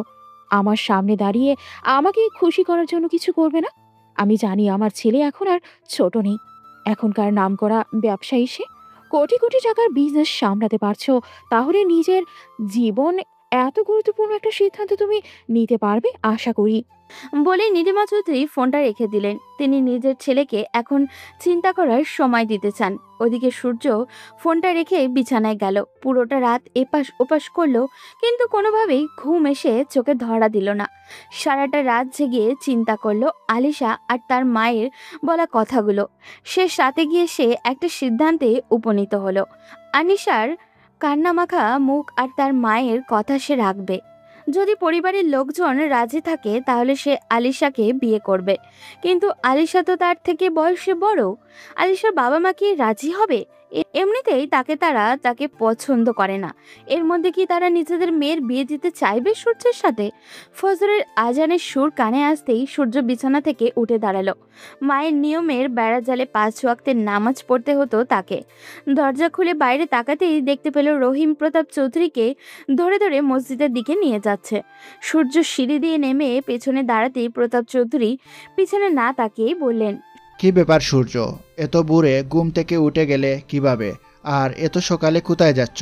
সূর্য অবাক হলো। প্রতাপ চৌধুরী তাকে না দেখে কিভাবে বুঝলো সে পিছনে দাঁড়িয়ে আছে। সূর্য হাসি মুখে দাদাজানের সামনে গিয়ে বলল, জি, আমিও নামাজে যাওয়ার জন্যই বের হয়েছিলাম। ভেবেছিলাম বাইরে কাউকে পেলে মসজিদ কোথায় সেটা জানবো। প্রতাপ চৌধুরী অবাক হওয়ার ভান করে বললেন, তুমি কি ওখানে নিয়মিত নামাজ পড়ো? জি, আমার আম্মা বলেন নামাজ নাকি মানুষের মনকে প্রশান্ত করে, আর আমিও এটাই ফিল করি। সৃষ্টিকর্তার ডাকে সাড়া দেওয়া আমাদের কর্তব্য। প্রতাপ চৌধুরী মুখে হাসি ফুটল। তিনি নিজের ছেলে আর নাতনিদেরকে অনেক চেষ্টার পরেও নামাজে নিয়ে আসতে পারেননি। মনে মনে তিনি নীলিমা চৌধুরীর উপরে যে রাগের পাহাড় জমিয়ে রেখেছিলেন সেটাই টুকা দিলেন। মেয়েটা যে তার নাতিকে ভুল পথে পা বাড়াতে দেয়নি এটা বুঝতে পেরে মনে মনে দোয়া করলেন নীলিমার জন্য। এরপর দাদা নাতি মিলে ফজরের নামাজ পড়ে রাস্তায় হাঁটতে বের হলেন। রহিম, প্রতাপ চৌধুরী আর সূর্য গ্রামের রাস্তা দিয়ে হাঁটছে। গ্রামের বাচ্চারা মসজিদে যাচ্ছে পড়ার জন্য। গ্রামের কৃষকরা বের হয়েছে মাঠে যাওয়ার জন্য। প্রতাপ চৌধুরীকে দেখা মাত্রই সবাই এগিয়ে এসে সালাম দিচ্ছে। সূর্য বিষয়টা বেশ উপভোগ করেছে। হঠাৎই সে তার দাদাকে উদ্দেশ্য করে বলল, আপনি এখনো আব্বা আম্মাকে ক্ষমা করতে পারেননি, তাই না দাদাজান? প্রতাপ চৌধুরী থমকে গেলেন। কালকেও সূর্য বলেছিল সে নিজের অতীত সম্পর্কে কিছুই জানে না, তাহলে আজ কিভাবে এই কথা বলতে পারলো? তবে কি তার সাথে মিথ্যা বলল সূর্যা? তুমি আমাকে মিথ্যা বললে কেন সূর্য? তুমি তো কালকেও বলেছিলে তুমি নিজের অতীত সম্পর্কে কিছুই জানো না। আমি মিথ্যা বলিনি দাদাজান, আমি কাল পর্যন্ত নিজের অতীত সম্পর্কে কিছুই জানতাম না, কিন্তু রাতে আলিশা আমাকে সব সত্যি কথা বললেন। ওনার কথা শোনার পর আমি আম্মার কাছে কল করেছিলাম। ভেবেছিলাম এখান থেকে চলে যাব, কিন্তু আম্মা বললেন দোষ নাকি আব্বা আম্মার ছিল। আপনার কোনো দোষ নেই, তাই আপনার কাছে থাকতে আর ওনাদের হয়ে আপনার কাছে ক্ষমা চাইতে। প্রতাপ চৌধুরী ভীষণ অবাক হলেন। এক রাতের মধ্যে তার জীবনের যেন পরিবর্তন হয়ে যাচ্ছে। বৃদ্ধ মানুষটার চোখে জল টলমল করতে লাগলো। তিনি সূর্যকে জড়িয়ে ধরার চেষ্টা করে বললেন, তোমার আম্মা কল দিলে বলবে প্রতাপ চৌধুরীর আগের সেই প্রভাব আর নেই, বয়সের বারে নুয়ে পড়েছে। যদি প্রতিশোধ নেবার হয় তাহলে চলে আসতে। দাদাজান, এমনভাবে বলবেন না। আমি এখানে আসার পর বিশ্বাস করবেন না কতটা শান্তি পেয়েছি। আমার নিজেকে অনেক ভাগ্যবান মনে হচ্ছে আমার এত বড় একটা পরিবার আছে এটা দেখে। প্রতাপ চৌধুরী আর কিছু বললেন না, হাঁটতে লাগলেন। বাসায় এসে দেখলেন আয়শা চৌধুরী নাস্তা তৈরি করতে ফেলেছেন। সূর্যকে এত সকালে দেখে তিনিও বেশ অবাক হলেন। দুজন একসাথে নাস্তা করে গল্প করতে লাগলেন। সূর্যের সাথে যতক্ষণ কথা বলেছিলেন প্রতাপ চৌধুরীর বুক ফেটে কান্না আসছিল, কারণ সূর্য হুবাহু নিজের বাবার মতো হয়েছে। সূর্যের মধ্যেই তিনি তার মৃত সন্তানকে খুঁজে পাচ্ছিলেন। সকাল 9টা বাজতে না বাজতেই পরিবারের সবাই উঠে গেল, যে যার কাজে বেরিয়েও পড়ল। সূর্যের দুই চাচা আর বড় চাচাতো ভাই সিয়াম বেরিয়ে যাওয়ার সময় প্রতাপ চৌধুরীর সাথে সূর্যকে বসে থাকতে দেখে বেশ রেগে গেল মনে হয়। আলিশাও সূর্যকে দেখে ইগনোর করে বেরিয়ে গেল হসপিটালের উদ্দেশ্যে। আজ নিহার কলেজ ছুটি, তাই সে বাসায় আছে। গুলশান চৌধুরী নিহাকে ফোনে ব্যস্ত দেখে ধমকের সুরে বললেন, সারাদিন এই ফোনের পেছনে না ঘুরে ছেলেটাকে নিয়ে তো একটু গ্রামটা ঘুরে দেখাতে পারিস। কত দূর থেকে এসেছে, কদিনই বা থাকবে, নিজের মাটিটা দেখাবে না ছেলেটা? এই প্রথম গুলশান চৌধুরীর ধমকে মন খারাপের চেয়ে বেশি খুশি হলো আলিশা, কারণ যে সূর্যের সাথে কথা বলার সুযোগ খুঁজছিল। সূর্য নিজে খুশি হলো, কারণ সেও গ্রামটা আরো ভালো করে দেখতে চাইছিল। এরপর তারা দুইজন বেরিয়ে গেল গ্রামে ঘোরার জন্য। বেশ অনেকক্ষণ নিহার সাথে পুরো গ্রাম ঘুরে দেখলো সূর্য। দেখতে দেখতে কেটে গেছে 5 দিন। আজ শুক্রবার। এই 5 দিনে আলিশার সাথে সূর্যের টুকটাক কথা হয়েছে বইকি। সূর্য আস্তে আস্তে আলিশাকে মানিয়ে নিচ্ছে, এটা দেখে আলিশা ভীষণ খুশি ছিল। দুপুরে গ্রামের এক লোকের মেয়ের বিয়েতে দাওয়াত খেতে গিয়েছিল নিহা, আলিশা আর সূর্য, সাথে সোহেলও ছিল। তারা বেশ মজা করে বিয়ের অনুষ্ঠান শেষ করে ফিরতে ফিরতে প্রায় সন্ধ্যা হয়ে গিয়েছিল। তারা গ্রামের রাস্তা দিয়ে হেঁটে যাচ্ছিল। হঠাৎ করে নির্জন একটা জায়গায় এসে কিছু লোক তাদেরকে ঘিরে ফেলল। সবাই মুখে কাপড় বেঁধে দাঁড়িয়ে আছে, হাতে ধারালো অস্ত্র। সবাই ভীষণ ভয় পেয়ে গেল। হঠাৎ করেই লোকগুলো সোহেল আর সূর্যকে মারতে শুরু করলো। তাদের মধ্যে থাকা দুজন লোক শক্ত করে আলিশা আর নেহাকে ধরলো। এরপর ওখানে থাকা একটা লোক ইশারা করলো, এইটাই তো বলেছিল, এই বিদেশি মালটাকে দ্রুত নিয়ে গাড়িতে উঠা। কেউ চাইলেও প্রতিবাদ করতে পারল না, কারণ হামলাকারীরা সংখ্যায় অনেক বেশি ছিল। সোহেল রক্তাক্ত অবস্থায় মাটিতে পড়ে আছে। আলিশা আর নিহাকে ধাক্কা দিয়ে রাস্তায় ফেলে দেওয়া হলো। এরপর গাড়ি নিয়ে তারা চলে গেল। আলিশা কান্না করতে শুরু করলো। নিহা গিয়ে সোহেলকে ধরলো। অনেক কষ্টে তারা সোহেলকে নিয়ে বাড়ি ফিরল। বাড়ি আসতেই প্রতাপ চৌধুরী বসার ঘর থেকে উঠে দাঁড়ালেন। এরপর জিজ্ঞাসা করলেন, কি হয়েছে দাদুভাই, তোমাদের এই অবস্থা কেন? আর রাহুলকে এভাবে মারলো কে? আলিশার কান্নার কারণে বারবার হেঁচকে উঠছিল, সে কথা বলতে পারছিল না প্রায়। তখন নিহা কাঁদতে কাঁদতে প্রতাপ চৌধুরীর কাছে গিয়ে বলল, দাদাজান, হঠাৎ করে আমরা ফেরার সময় কিছু লোক আমাদের উপর আক্রমণ করে। ওরা সূর্য ভাইকে ধরে নিয়ে গেছে, আমরা বাধা দেয়া আমাদেরকেও মেরেছে। নিহার মুখে এমন কথা শুনে প্রতাপ চৌধুরী ভীষণ রেগে গেলেন। তিনি নিজের হাত মুষ্টিবদ্ধ করলেন। তখন আকরাম চৌধুরী এগিয়ে এসে তাচ্ছিল্য করে বললেন, আব্বা, আমি আপনাকে আগেই বলেছিলাম এই ছেলেকে বাড়িতে ঢুকতে দিবেন না। দেখলেন তো, আমার তো মনে হয় এই ছেলেটা কোনো ঝামেলা করছিল, এরপর পালানোর জন্য এখানে এসে আশ্রয় নিয়েছে। হ্যাঁ আব্বা, যারা বারবার ঝামেলা করে তাদেরকে আপনি কেন বাড়িতে জায়গা দেন? ওর বাবা একটা ঝামেলা করে পালিয়ে গিয়েছিল, এখন তার ছেলে এসে আমাদের পরিবারটাকে অশান্ত করতে চাইছে। প্রতাপ চৌধুরী রেগে বললেন, তোদের লজ্জা করছে না এরকম কথা বলতে? ও কি তোদের রক্তের না? একটা ছেলে এত বড় বিপদে পড়েছে, কিভাবে ওকে বিপদ থেকে উদ্ধার করা যায় সেটা চিন্তা না করে ওকে নিয়ে বাজে কথা বলছিস? গুলশান চৌধুরী নিজের রুমে ছিলেন। সিঁড়ি দিয়ে নামতে নামতে পুরো কাহিনী দেখলেন। তিনি দৌড়ে নিজের বাবার কাছে এসে কান্না করে বললেন, আব্বা, কে করলো এমন কাজ?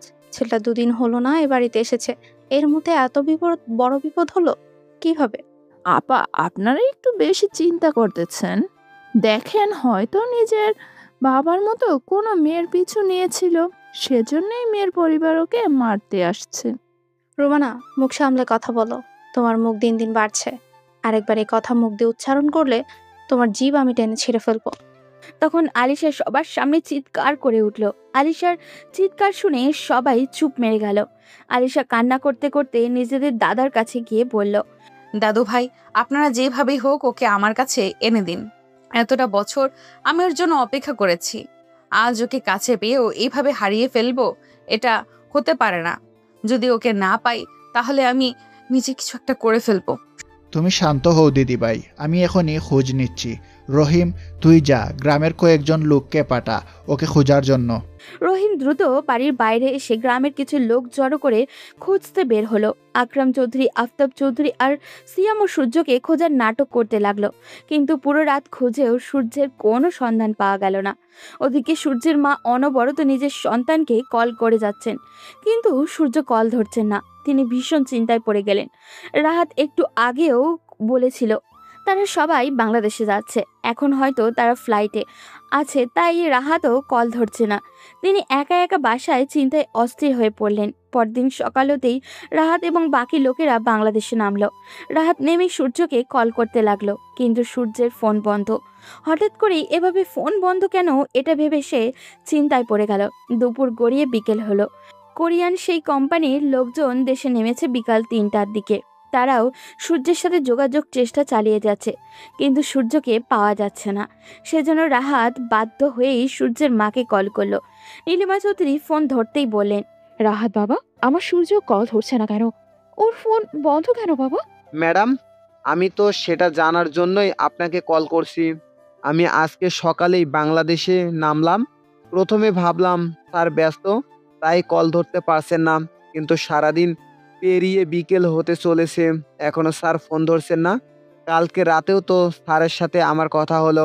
নীলিমা চৌধুরীর এবার কান্না করে দিলেন। তাহলে কি তার সাথে ছেলের সাথে খারাপ কিছু হয়েছে? তিনি কান্না করতে করতে রাহাতকে বললেন, বাবা, তুমি হাত গুটিয়ে বসে থেকো না। আদিলকে নিয়ে দ্রুত আমি একটা ঠিকানা দিচ্ছি, ওখানে যাও, গিয়ে দেখো ওকে পাও কিনা। আচ্ছা ম্যাডাম, আপনি চিন্তা করবেন না, আমি আদিল স্যারকে নিয়ে এখনই বের হচ্ছি। আপনি চিন্তা করবেন না, আপনার প্রেশার আছে, ভুলে যাবেন না। না বাবা, তুমি দ্রুত আদিলকে বলো আমার জন্য একটা টিকিটের ব্যবস্থা করতে। আমি দেশে আসতে চাই। ম্যাডাম, এত অস্থির হবেন না, আমরা আগে গিয়ে দেখি। যদি স্যারকে না পাই তাহলে আপনারা এখানে আসার ব্যবস্থা করব। আপাতত আপনি বিশ্রাম নিন। নীলিমা চৌধুরী শান্ত হতে পারলেন না। ওদিকে রাহাত আদিল আর সূর্যের কিছু গার্ডকে নিয়ে বেরিয়ে বলল নীলিমা চৌধুরীর দেওয়া ঠিকানা অনুযায়ী। বাকিদেরকেও হোটেলে থাকতে বলল। এখনো সূর্যের নিখোঁজ হওয়ার ব্যাপারটা ওই কোরিয়ান কোম্পানির লোকেদের জানানো হয়নি। মাঝে একদিন আছে, এরপরেই তাদের সাথে মিটিং। ওদিকে চৌধুরী বাড়িতে সবার থমথমে অবস্থা, কেউ খাবার মুখে তুলছে না। রাত তখন 9টার কাছাকাছি। রহিম এসে জানালো বাইরে বেশ কয়েকজন লোক প্রতাপ চৌধুরীর সাথে দেখা করার জন্য আসছে। প্রতাপ চৌধুরী দ্রুত তাদেরকে ভেতরে আনার কথা বললেন, কিন্তু ভিতরে আসার পর কেউ তাদের চিনতে পারল না। তখন রাহাত এগিয়ে গিয়ে প্রতাপ চৌধুরীকে বলল, স্যার, আমাদেরকে আপনারা চিনবেন না, আমরা সূর্য স্যারের অফিসের কাজ করি। ওনাকে গতকাল থেকে আমরা অনেকভাবে কন্ট্যাক্ট করার ট্রাই করছি, কিন্তু কোনোভাবে পারছি না। এরপর ওনার আম্মু আমাদেরকে এই ঠিকানা দিলেন। উনি কোথায়? চৌধুরীর বাড়ির সবাই বেশ অবাক হলে সূর্য বলেছিল সে একটা রেস্টুরেন্টের ওয়েটার, কিন্তু এই লোকগুলো বলছে সূর্য তাদের বস। এটা কিভাবে সম্ভব? তখন প্রতাপ চৌধুরী মাথা নিচু করে বললেন, ওকে 2 দিন ধরে খুঁজে পাওয়া যাচ্ছে না। 2 দিন আগে কিছু লোক ওর উপর আক্রমণ করে তুলে নিয়ে যায়। এরপর থেকে আর কোনো খোঁজ পাওয়া যাচ্ছে না। এই কথা শুনে রাহাত আর আদিলের মাথার আকাশ ভেঙে পড়ল। আদিল দ্রুত এগিয়ে এসে বলল, আপনারা কি বলছেন এসব? মাথা ঠিক আছে? যদি ওর কিছু হয়ে যায় তাহলে আপনাদের কাউকে আমি ছাড়ব না। 2 দিন হয়ে গেছে ওকে আপনারা খুঁজে পাচ্ছেন না। আপনারা কি পুলিশের সাথে যোগাযোগ করেছেন? গ্রামে পুলিশের দরকার পড়ে না, হয়তো আমাদের পরিবারের সাথে শত্রুতার কারণে কেউ ওকে আটকে রেখেছে। আমরা খোঁজ লাগিয়েছি, খুব দ্রুত খুঁজে পাবো। ও মাই গড, আপনারা কি করছেন? আপনারা জানেন উনি কে? উনি সাধারণ কোনো মানুষ না যে ওনার শত্রু থাকবে না। উনি লন্ডনের আইএসপি ইন্ডাস্ট্রির একমাত্র মালিক। কত হাজার হাজার শত্রু ওনার চারিদিকে ছড়িয়ে আছে, আপনারা জানেন? উনি হারিয়ে গেছেন, আপনারা পুলিশকে জানাবেন না? কি বলছেন? আপনি আমার নাতি, এত বড় কোম্পানির মালিক? আদিলের ভীষণ রাগ হলো। সে ছোটবেলা থেকেই সূর্যের সাথে বড় হয়েছে। 2 বন্ধু মিলে এই কোম্পানি এত দূর নিয়ে এসেছে। আদিলের মা নেই, সূর্যের মাকেই সে নিজের মা ভাবে। সূর্যকে তার বন্ধুর থেকে বেশি ভাই মনে হয়। সেই ভাইকে সে হারিয়ে ফেলেছে। এর মধ্যে এই পরিবারের লোকজন আজেবাজে কথাও বলছে। আদিল তখন রেগে বলল, আপনাদের কি মনে হয় আমরা এখানে ঘুরতে এসেছি? দ্রুত চলুন, পুলিশের সাথে যোগাযোগ করতে হবে। রাহাত, দ্রুত তুমি এই এলাকার পুলিশ কমিশনারের সাথে যোগাযোগ করে সূর্যের ফোনের লোকেশন ট্র্যাক করার চেষ্টা করো। কিন্তু স্যার, সেটা কিভাবে সম্ভব? সূর্য স্যারের ফোন তো বন্ধ। রাহাত, তুমিও কি এনাদের মতো পাগল হলে? সূর্যের ফোনের লাস্ট লোকেশন কোথায় সেটা বের করো। ওই অপরাধী তো আর ওকে তোলার সময় ফোন বন্ধ করে দেয়নি। দ্রুত কাজ করো। সূর্যের জন্য এত মানুষের ব্যস্ততা দেখে চৌধুরী পরিবারের সবাই হতভম্ব হলো। রাহাত পুলিশ কমিশনারের সাথে যোগাযোগ করলো। সময় গড়িয়ে চলেছে। রাত তখন 2টা। চৌধুরী পরিবারের সবাই একসাথে পুলিশের গাড়িতে করে যাচ্ছে, কারণ একটু আগে ইনফরমেশন পাওয়া গেছে গ্রামের একদম শেষ সীমান্তে সূর্যের ফোনের লোকেশন ট্র্যাক করা হয়েছে। পুলিশ লোকেশন ধরে ওই জায়গায় পৌঁছালো। গ্রামের নদীর কাছাকাছি একটি ছোট্ট ঘর, ওই ঘরটায় সূর্যের ফোনের লাস্ট বার অন হয়েছিল। সেজন্য পুলিশ ওই ঘর চারপাশ থেকে ঘেরাও করলো। ভিতরে মৃদু আলোও জ্বলছে, দেখে বোঝা গেল হয়তো কেউ আছে এখানে। তাই পুলিশ কমিশনার দরজার কাছে গিয়ে বললেন, এই ঘরের ভিতরে কে আছিস? তাড়াতাড়ি বেরিয়ে আয়। তোদেরকে চারিদিক থেকে ঘিরে ফেলা হয়েছে। যদি নিজেদের জীবন বাঁচাতে চাস, বাইরে বেরিয়ে আয়। কিন্তু ভেতর থেকে কোনো সাড়া পাওয়া গেল না। পুলিশ তখন ভেতরে ঢুকলো। হঠাৎ করেই কয়েকজন কনস্টেবলের উপরে হামলা চালালো ভিতরে থাকা লোকগুলো। মুহূর্তের মধ্যেই বিশাল পুলিশ বাহিনী ওদের সবাইকে ধরতে সক্ষম হলো। কিন্তু সূর্যের অবস্থা খুবই ভয়ানক। 2 দিন ধরে তাকে বেঁধে বেধড়ক পেটানো হয়েছে। শরীরের বিভিন্ন জায়গায় কাটা। সূর্যের জ্ঞান নেই, তাই সবাই মিলে দ্রুত সূর্যকে নিয়ে হসপিটালে আসলো। আলিশা নিজে সূর্যের সব চিকিৎসার দায়িত্ব নিল। ওদিকে পুলিশ অপরাধীদেরকে জিজ্ঞাসাবাদ শুরু করেছে। পুরো রাত এই আতঙ্কের মধ্যে কাটালো সবাই। পরদিন সকাল হতেই সূর্যের জ্ঞান ফিরল। চোখ মেলে তাকাতেই আলিশাকে নিজের পাশে বসে থাকতে দেখলো। সূর্য একটু নড়েছে দেখে আলিশা সূর্যের কাছে গিয়ে বলল, সূর্য, সূর্য, তুমি আমার কথা শুনতে পাচ্ছ? জি, আমাকে এখানে কে নিয়ে আসলো? আমরা সবাই তোমাকে এখানে নিয়ে এসেছি। গতকালই তোমাকে উদ্ধার করা হয়েছে। এখন বেশি কথা বলো না, চুপচাপ শুয়ে থাকো। বলেই আলিশা বাইরে গিয়ে কথাটা জানালো। কেউ আর সহ্য করতে পারল না। প্রতাপ চৌধুরীর সাথে সবাই একত্রে ভেতরে ঢুকে গেল। আলিশা বাধা দিয়েও তাদেরকে আটকাতে পারল না। সূর্য, রাহাত আর আদিলকে সামনে দিকে বেশ অবাক হয়েই বলল, রাহাত, আদিল, তোমরা এখানে কিভাবে আসলে? স্যার, আমরা আপনার ফোনে অনেকবার ট্রাই করার পরও যখন আপনাকে কানেক্টেড করতে পারছিলাম না, তখন ম্যাডামের কাছে কল করলাম। উনি আমাদের এই লোকেশনটা দিয়েছে। আম্মাকে সবকিছু বলে দিয়েছো তোমরা? না স্যার, এখনো কিছু বলেনি। উনি ভীষণ চিন্তায় ছিলেন, তাই রাতে কল করে বলেছিলে আপনি একটা কাজে গিয়েছিলেন। এখন ঠিক আছেন। উনি আপনার সাথে কথা বলার জন্য অস্থির হয়ে আছেন। আমাদের কথা বিশ্বাস করতে চাইছেন না। খুব ভালো কাজ করেছো। আম্মাকে ভুলেও এই কথা বলবে না। পরিবারের সবাই ততক্ষণে উপস্থিত হয়ে গেছে। সূর্য তার চাচাদের দিকে তাকালো। তারা এই ঠান্ডা রুমের ভিতরেও অনবরত ঘামতে শুরু করেছে। প্রতাপ চৌধুরী তখন সূর্যের কাছে গিয়ে মাথায় হাত বুলাতে বুলাতে বললেন, দাদুভাই, তুমি আমাকে ক্ষমা করে দিও। আমি তোমাকে রক্ষা করতে পারলাম না। দাদাজান, আপনি এসব কি বলছেন? আপনারা না থাকলে আমি কি বেঁচে ফিরতে পারতাম? এইসব নিয়ে আপনারা চিন্তা করবেন, আমি ঠিক আছি এখন। কিন্তু দাদুভাই, তুমি এত বড় একটা কোম্পানির মালিক হওয়ার পরেও কেন আমাদেরকে মিথ্যা কথা বললে? সূর্য মুচকি হাসলো। এরপর সবার দিকে তাকিয়ে বলল, আম্মা আসার সময় এই বুদ্ধি শিখিয়ে দিয়েছিলেন। উনি বলেছিলেন যদি আপনারা স্বাভাবিকভাবে আমাকে মেনে নেন তাহলে পরে নিজের পরিচয় বলতে। কারণ ওনার ধারণা ছিল আমি যদি প্রথমেই নিজের পরিচয় বলে দিতাম তাহলে হয়তো আপনারা মন থেকে আমাকে আপন করে নিতেন না। আমার অবস্থান দেখে আমাকে কাছে টেনে নিতেন। কিন্তু আম্মা চাইছিলেন আপনারা যেন আমাকে মন থেকে আপন করে নেন, আর আমি এটাতে সফল হয়েছি। প্রতাপ চৌধুরী নিজের পুত্রবধূর এমন বুদ্ধিমত্তা দেখে মুগ্ধ হলেন। তিনি সূর্যের মাথায় হাত বুলাতে বুলাতে বললেন, দাদুভাই, আমার একটা কথা রাখবে? এমন করে বলছেন কেন দাদাজান? আমাকে কি করতে হবে আপনি অর্ডার করুন। তুমি তোমার আম্মুকে কল করে এখানে আসার কথা বলো, না হলে আমাকে ফোন ধরিয়ে দাও। আমি তোমার আম্মুকে এখানে আসার কথা বলি। আমার আজ নিজের প্রতি ভীষণ ঘৃণা হচ্ছে। সূর্য ভীষণ খুশি হলো। অবশেষে হয়তো দাদু তার মাকে ক্ষমা করে দিয়েছেন। সূর্য দ্রুত তার মাকে কল করে সব বলল। নীলিমা চৌধুরী এই কথা শুনে হাও মাও করে কাঁদতে লাগলেন। আদিল দ্রুত নীলিমা চৌধুরী দেশে আসার ব্যবস্থা করলো। বিকেলের মধ্যেই সূর্যকে বাসায় নিয়ে যাওয়া হলো, কারণ আলিশা বাসায় থাকবে, সে সূর্যর যত্ন নিতে পারবে। বিকেলে যখনই সবাই একসাথে বসেছিল তখন পুলিশ আসলো প্রতাপ চৌধুরীর সাথে দেখা করতে। সূর্য সোফার উপরে হেলান দিয়ে বসেছিল। পুলিশ অফিসারকে দেখে তার বুঝতে বাকি রইল না এনারা কেন এখানে এসেছেন। পুলিশ অফিসার সূর্যের দাদুকে বললেন, আপনার নাতিকে কারা অপহরণ করে খুন করার চেষ্টা করেছিল সেই ব্যাপারে আমরা ইনফরমেশন পেয়ে গেছি। কার এত বড় সাহস আমার নাতিকে মারতে চায়? আপনারা তাদের ধরেননি এখনো? অপরাধীদের ধরার জন্যই এসেছি। সূর্য তখন পুলিশ অফিসারকে দিকে তাকিয়ে বলল, অফিসার প্লিজ, আপনার কাছে একটা রিকোয়েস্ট করছি। এটা আমাদের পারিবারিক বিষয়। আমি চাই না এই ব্যাপারে আপনারা কোনো হস্তক্ষেপ করুন। আপনারা আমাকে খুঁজে পেতে ভীষণ সহযোগিতা করেছেন, এর জন্য আমরা কৃতজ্ঞ। কিন্তু এই ব্যাপারটা নিয়ে আর সামনে এগোনোর কোনো প্রয়োজন নেই। কি বলছেন? আপনার মতো এত বড় একজন বিজনেসম্যানকে খুন করার চেষ্টা করেছে, তাদের শাস্তি হওয়া দরকার। ওরা যদি আবার আপনার ক্ষতি করতে চায়? আমার বিশ্বাস ওনারা এই কাজ আর করবেন না। মানুষ নিজের রক্তের সাথে কখনোই বেইমানি করতে পারে না, ওনারাও করবেন না। এটা ওনাদের লোভের কারণে হয়েছে। আপনারা প্লিজ এখন চলে গেলেই আমরা খুশি হব। আপনাদের যেমন ইচ্ছা, তবে কোনো প্রয়োজন হলে আমাদেরকে জানাবেন। প্রতাপ চৌধুরী এতক্ষণ চুপ করেছিলেন। তার বোধগম্য হয়ে গেছে কারা এই কাজ করেছে।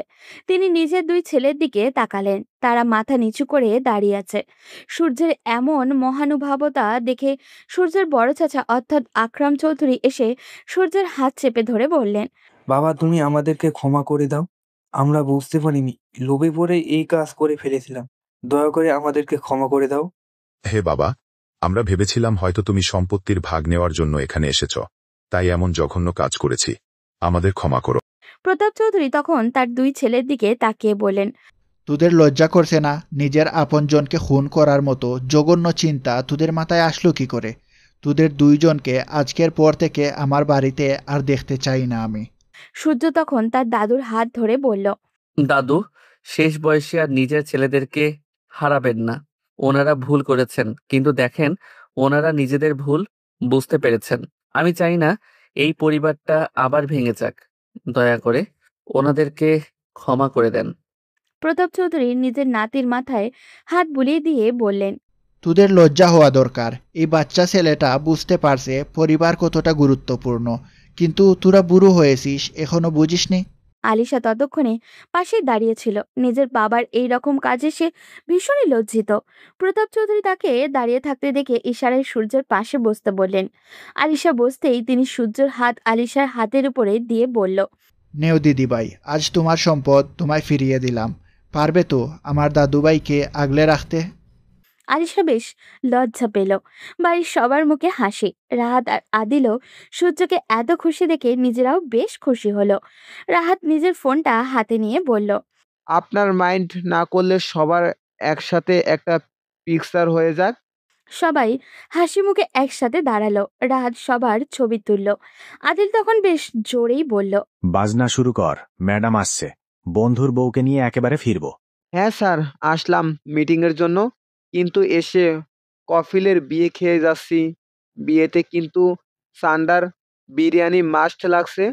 রাহাতের কথায় সবাই একত্রিত হেসে উঠল। আমাদের জীবনে পরিবার এমনই। এখানে হাসি, কান্না, আবেগ সব মিলিয়ে মিশে একাকার হয়ে যায়। শত ঝগড়া মারামারির পরেও দিন শেষে যেখানে মানসিক শান্তি পাওয়া যায়, সেটাই তো আমাদের পরিবার। ভালো থাকুক আমাদের সবার পরিবারের প্রতিটি সদস্য। আজ এই পর্যন্তই। দেখা হবে পরবর্তী কোনো গল্পতে। সেই পর্যন্ত সবাই ভালো থাকবেন এবং সুস্থ থাকবেন।